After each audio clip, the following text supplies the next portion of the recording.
Hi, I'm Stephen Taylor. 5 years ago, I started an Instagram account called Ghostwood Manor because I wanted to connect with other haunters and I wanted to showcase what I was working on. Well, I'm here to show you my latest creation. It is sitting behind me. It's in my driveway. It is a haunted pirate shipwreck. I'd like to welcome you all to the wreck of the Crimson Dagger.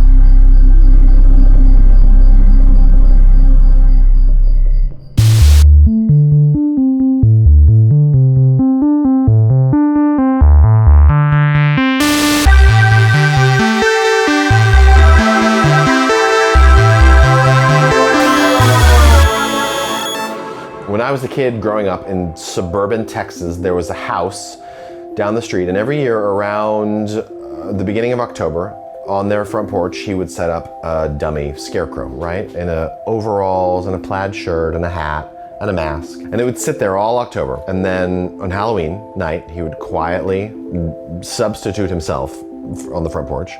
And the first year I went up to trick or treat, he got me, he scared me, but I was so enthralled by the commitment that this grown-up had put in, because it seemed like before Halloween was sort of the domain of kids. It was about kids dressing up in costume and getting candy. But there was this grown-up who had put his heart and soul into this one little gag, and I feel like that was seminal and sort of inspired me in some ways, that grown-ups got in on this too. And so all my life, I've known I wanted to do this. And I like to think that there are kids who come today who see this and who are equally inspired. And every once in a while, someone will ask me, how do I get started in this? And I don't know what my initial piece of advice is, but it is a lot of work. It's very time intensive. It's very labor intensive.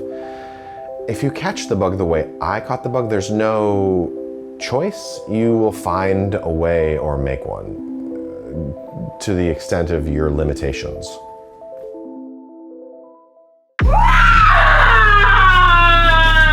The haunt that sort of set this all off for me, that made me realize that this culture existed in Southern California. It was October, my wife got a tip from someone she worked with and said, you've got to see this house in Burbank. It ended up being Rotten Apple, and they are kind of without peer in the SoCal haunt community, in that they go really, really big. They build these huge, elaborate structures in their front yard, and they do a new theme every year. And we went, and that year it happened to be an Old West. It was, I believe it was a cowboy theme. But the very first thing, you walked into this elevator shaft, and the elevator descended into the mine, right? My mind was blown that this existed, that these people were able to do this in their front yard. And it had never really even occurred to me that one might do this. And so that was absolutely the aha moment.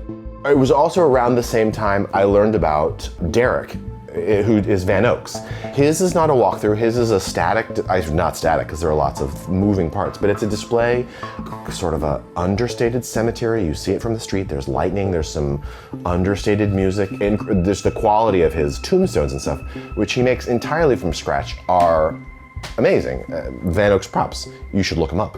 And those two made me realize, holy moly, I'm gonna get into this.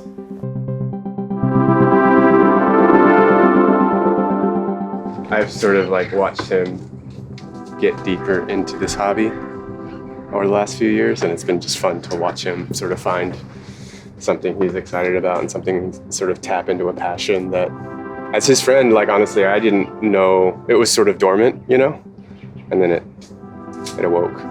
And so I think some of us on the outside are had no idea that this was sort of something that was sleeping inside him. So it's been fun to see him kind of go all in on this hobby, this crafting passion, and the community that he's found with it. I know has been really special to him. So I'm just the friend who's wants to fan the flames of that, I guess.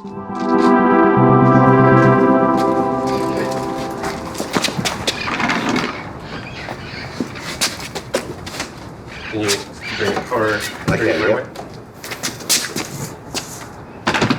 Great, cool. Much better. So CalHunts is a group It is made up of people who love Halloween and who are enthusiastic about Halloween. The bar is pretty low to join CalHunts. Anybody can be a member. And we meet once a month with a couple of exceptions and often do make and takes where someone within the group will lead a class about some technique or some specific prop or talk about something, and the rest of the group will make a little thing and bring it with them, hence the make and take. And it is an incredibly talented group of people. And I feel like the roster is super, super deep. There are folks whose specialty is carpentry. There are folks whose specialty is wiring, electrical tricks. There are folks whose specialty is digital sculpting and 3D printing. And so it's this incredible resource. I mean, A, I've become friends with lots of them, and so that's great. And B, I feel like electrical is a great example of something does not come naturally to me. Wiring something, getting power to it, and just making motors behave.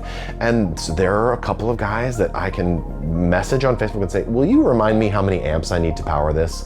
That alone has been an invaluable resource. And lots of the people within CalHunts have these haunts that they do in their yard, in their driveway, on their apartment balcony, that are some of the coolest things you've ever seen in your life. These people that go big. And once I connected with this group, it was a realization that these are kind of my people in a way.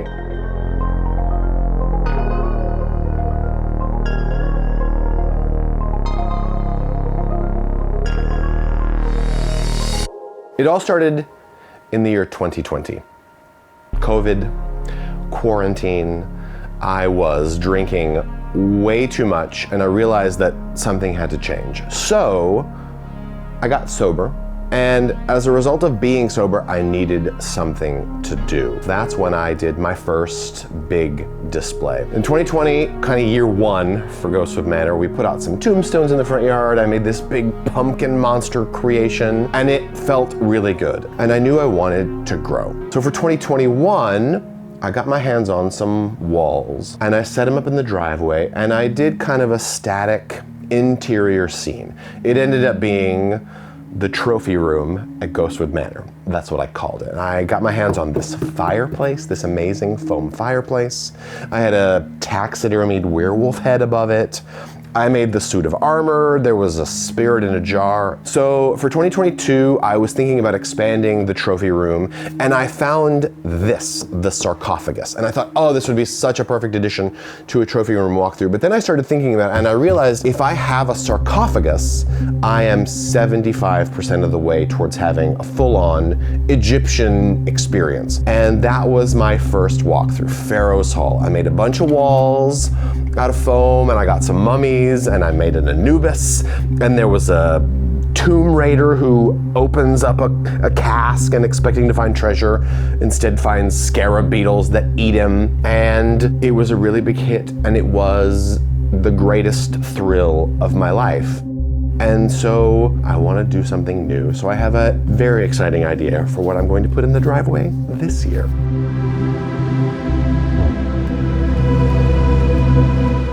In Southern California, Disneyland is a big source of inspiration for a lot of haunters because there's the Haunted Mansion, and there is also Pirates of the Caribbean. You can't deny it, and those two are linked. I feel like they're siblings.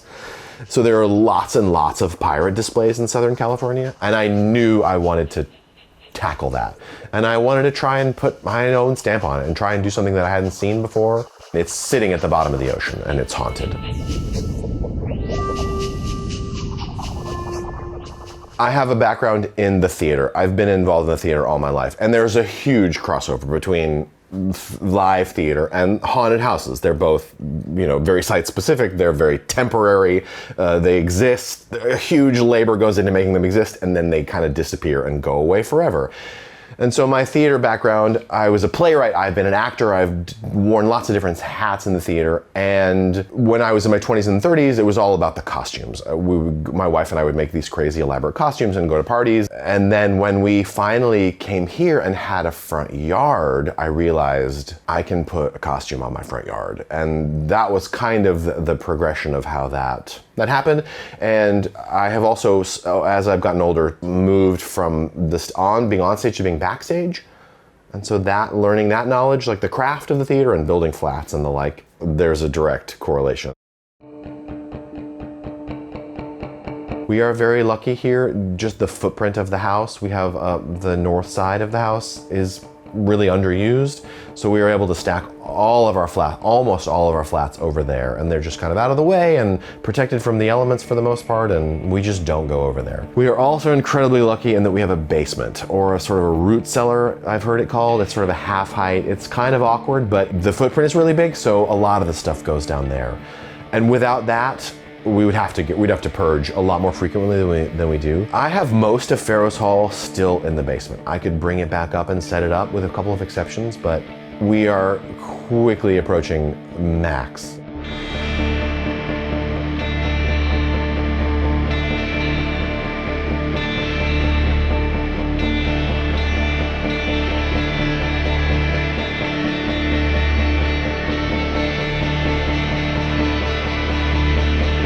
So this is the secret weapon of Ghostwood Manor. This is the basement.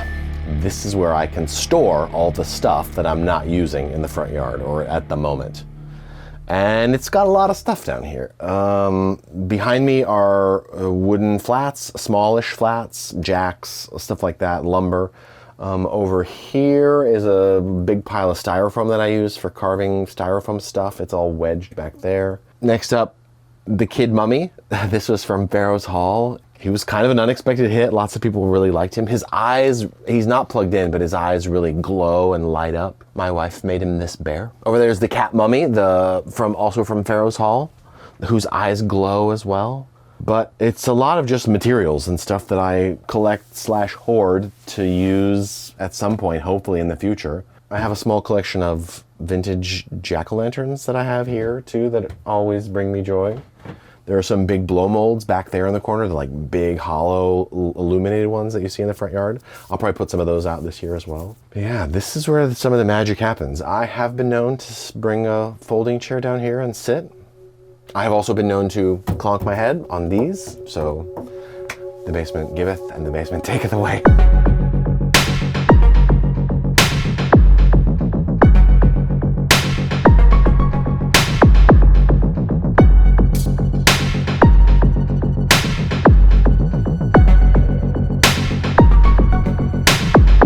So this year, I wanted to make a pirate ship in my driveway. And I knew that one of the challenges to sort of selling it and making it look right was, it's a simple thing, but the curvature of the hull, right? You've got to have that. If it's just a 4x8 flat and you've put panels on the side, in my humble opinion, it doesn't read right. So it would be really expensive to buy a bunch of sheets of plywood and cut the ribs in a way to make that convincing, and I don't have that kind of budget. And as has happened every year in the past, it happened again this year. Serendipity struck. I found a Facebook marketplace listing of a production company in the Valley that was striking their cyclorama, which is a big curved screen. And I said, can I please have those? And they said, come on down, take as many as you like. And I did.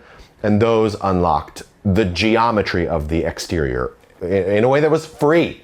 That was sort of the first project I tackled. I used Luan, I used just relatively cheap pieces of underlayment because it was able to be curved in a way. And once that had been unlocked, I knew I was home free.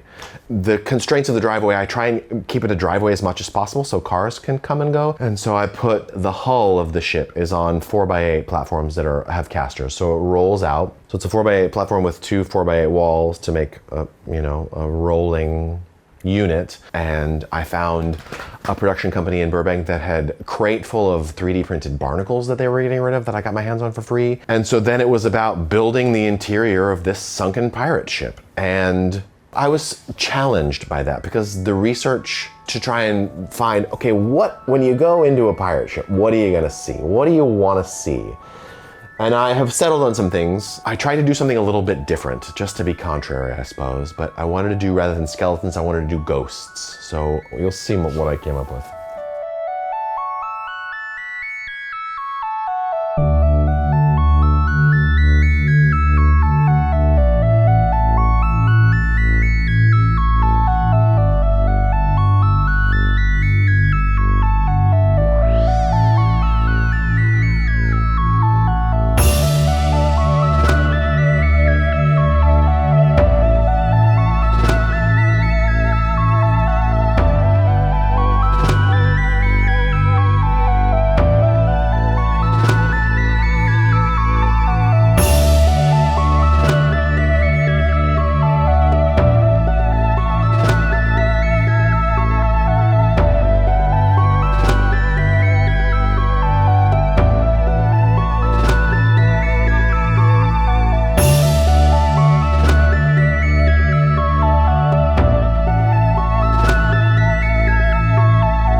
like that. That needs to get moved over, but I think maybe some more barnacles. plenty more where that came from. So it's Friday morning, October 18th. We open tomorrow night, and truth be told, I'm feeling a little bit behind. This is the current state of the command center, the garage. I've got tables everywhere, and no free space. This is lights and sound, more or less. These are starting to go out. Controllers, I haven't even really cracked the box open on the controllers yet. Those need to get installed and programmed and all tied into power and stuff. So that's today, hopefully. Over here, we got this really cool donation from some friends in CalHunts. They got the word that I was doing an underwater hunt, and they said, oh yeah, we've got some salad, is what they called it. I was like, salad? And they gave me all of this, loaned me all of this, fake seaweed, lilies, on and on and on, just greens for days. They also gave me these, loaned me these, which I think may have been made by Rotten Apple. They're loaners. I've got 4 of them. I don't know where they're gonna go, but my mother-in-law makes beads, like is really into beading and makes these beautiful necklaces. And so we had this idea to use this turtle shell that I found and hang a bunch of, almost like, you know how Jack Sparrow has the beads in his hair, to sort of replicate that, to do this sort of art piece. So we're gonna be working on that today. Hopefully we can get that up. Shark pneumatics are not behaving for me. I repainted the shark and left it out in the sun to dry, and it was one of those 100-degree days, and the whatever the material is that was 3D printed, like it melted a little bit. So the shark is a slightly deformed shark now, which is kind of a bummer, but it's not, it's gonna be all right. I feel a little stressed. Work has been really, really busy. And so this just all lay fallow and ignored for like 10 straight days. And I would come home and think, I've got to do something, but I was just too tired. I was able to take today off to really dial in, but I'm feeling a little like, oh my gosh, I have 73 things to do in 2 days. You know, I'm trying to breathe through it. I'm gonna do the best I can. But last weekend, I was ready to tear my hair out.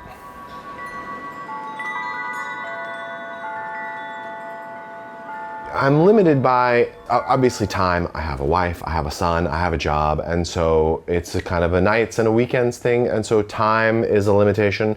Resources is a limitation for sure, because a lot of it is DIY. I make it myself. Those constraints can be helpful, I think, in the process, because it sort of narrows in what is possible, and then there is definitely a flying by the seat of my pants element to it. Found objects and looking at things and what could this possibly be? Sometimes it really, really works and sometimes it really, really doesn't, but I think I've said it before, I think a lot of haunters are hoarders and just sort of naturally collect things and weird things and hold on to them, and they sit unused for a long time until that one moment when I realized, oh my God, this is exactly what this is. The giant mussel, the giant clam, in this one is 2 chairs that we were throwing out at work. They were made out of styrofoam, and styrofoam is a really great material because it's cheap, because it's abundant. And I was able to make these 2 IKEA chairs into this thing that I think turned out really, really well. So, I don't know, where are we currently? It's getting there, piece by piece. This opening section is done-ish. A lot of the big stuff is in place. The speakers are in for the first 2 sections and the sound is all ready to go.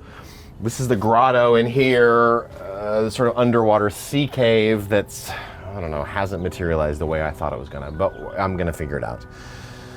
This I'm fairly happy-ish with. It looks a lot better under haunt lighting of this, like the broken planks and the water behind it. It's gonna get there. This is where the fish will live. This still needs a lot more dressing, the green stuff. Lights, I think I'm pretty happy with here. Down here is the octopus who's found his way into the kitchen, or the galley, and is playing all the pots and pans. This is close to being finished, actually, which is nice. Then we're in here. We meet our first ghost pirate right there around the corner. And then this entire scene still needs to be installed. I've got a bunch of this curtain that's fire treated finally and is dry. So this is just the first layer, and I'll hang a bunch more through here. That won't take super long. This door needs to get mounted. Turtle shell will go there. I got a bunch of erosion cloth, which is, you can't have a haunted house without erosion cloth. So some of that'll go here. And then we get into the captain's quarters, which is really flummoxing me because of the footprint is just not the way I envisioned it in my mind. So I'm having to kind of improvise, and that's life. This section right here is, I don't know what's gonna go here. I have an idea, but we're gonna get there. The pirate himself, this mechanism is working more or less. This is the sort of vista off into the ocean outside the windows, and that still needs a lot of work. Holy moly, there's so much to do. And then the shark goes here. Thankfully, all the pneumatics are run, and that's such a pain in the butt, but everything's ready. I'll just plug it and play. Hopefully it'll work. And then, like that, it's done. It's over, and yeah.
How do I feel about opening night? I feel so stoked. Opening night itself, I was a wreck. I was tired, I was underslept and sad and discouraged, and I hadn't contacted any of the reinforcement yet, so to speak.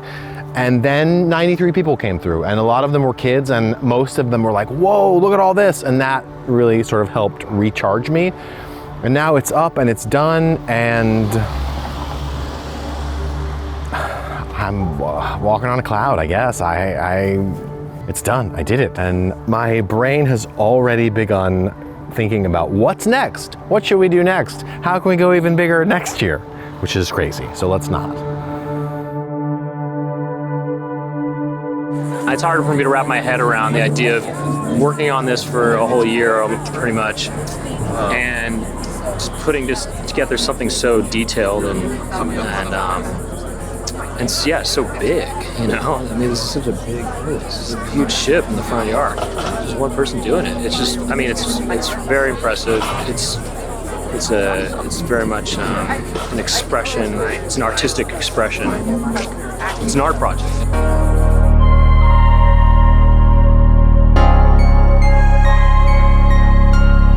In some ways, I feel like I have achieved the goal. The goal was to have a walk-through haunted house in my driveway, and I have one in my driveway right now. And so in some ways, I have done it, and I don't know how many more years I'm gonna be able to do it, but I got to do this. Last year, Rick West asked me to bring my haunted house to Midsummer Scream, and I got to pack up all the walls and the mummy and the sarcophagus and take it to the Long Beach Convention Center and set it up shoulder to shoulder with all these other incredibly talented builders. That is a memory I will cherish up there with, you know, like the day I got married, the birth of my child. To the extent I can keep doing it is in the future is all gravy. And to the extent that my son, you know, we shall see what his opinions about Halloween and haunted houses are when he gets older and older and older, but maybe someday have him, you know, have him help. That would be the one final thing I haven't really achieved, to build it with him.